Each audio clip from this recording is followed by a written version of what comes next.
Can you tell me your name, sir? Tim O'Brien? And you were a soldier in the Vietnam War, right? Yes. And can you tell me why you committed yourself into the psychiatric ward? I was a soldier in the Vietnam War for 5 years. I came home about 2 months ago. Things just weren't the same. So I thought to myself, I must have PTSD. So I committed myself to this war. What are you doing here? Can you tell me your name, ma'am? Nurse Ratchet, what do you want? And you work here? What do you think? What am I wearing? Do you have time to tell me about Tim O'Brien? Tim? Yes. What do you want to know? Just a few seconds of your time. I guess I can give you a few moments of my time. Okay, this is Nurse Ratchet. She is going to tell us a bit about Tim O'Brien. Would you like to start off, Nurse Ratchet? Well, I guess I want to start saying that Tim was never in Vietnam. He's a schizophrenic who believes he was in the Vietnam War, when he really was not. We are doing our best to help him realize that the events he believes occurred in the war never happened at all. So, can you please tell us some events that happened in Vietnam that may have led to PTSD, Tim?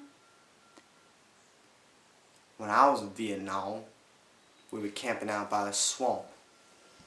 One of my platoon mates, Rat Kiley, his best friend Kurt Lemon go get himself blown up 2 days before. The next morning, we're walking along the swamp. Rat Kiley gonna see a water buffalo, innocent little animal. So he gonna shoot it, and he kept shooting it. And we just all stood there, watching him shoot this little baby water buffalo. Did O'Brien tell you the story about the baby water buffalo? Figures. I spoke with his father. Apparently, when he was younger, his puppy got into a fight with a raccoon who gave it rabies.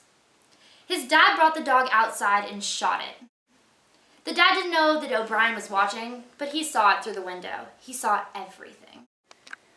So, are there any strange events you'd like to share that happened in Vietnam? Strange events? You want to know about some strange events? Well, I got one for you. Go on. You won't tell nobody, right?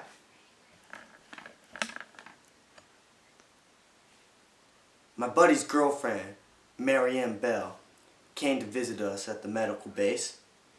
She was so innocent at first, and she became distant, started joining all these ambushes at night. One night, after an ambush, I saw her for the first time in months. She had changed.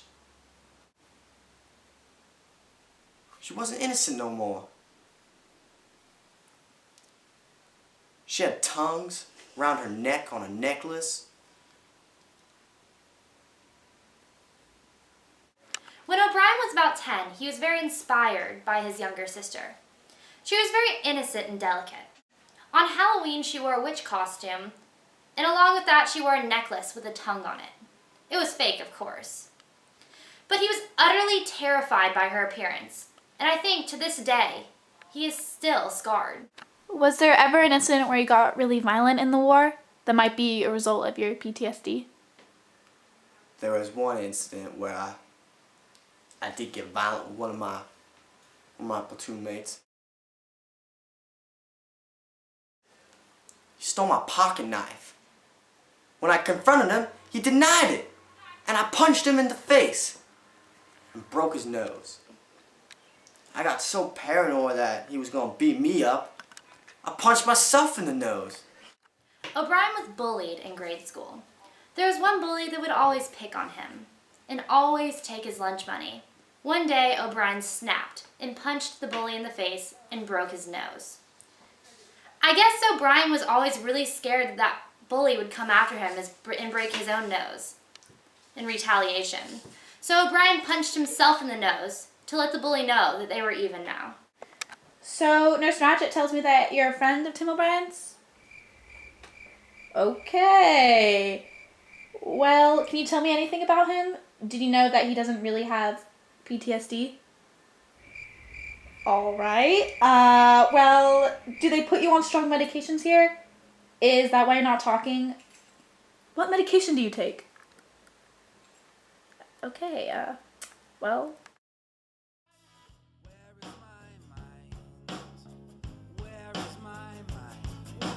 Sometimes I look back at what I'm doing in the ward, as if looking at myself in third person. I take the medicine without even considering what it is doing to me. The nurses don't tell me what it is. Yeah, I take medication. What, think it's fucking with my brain?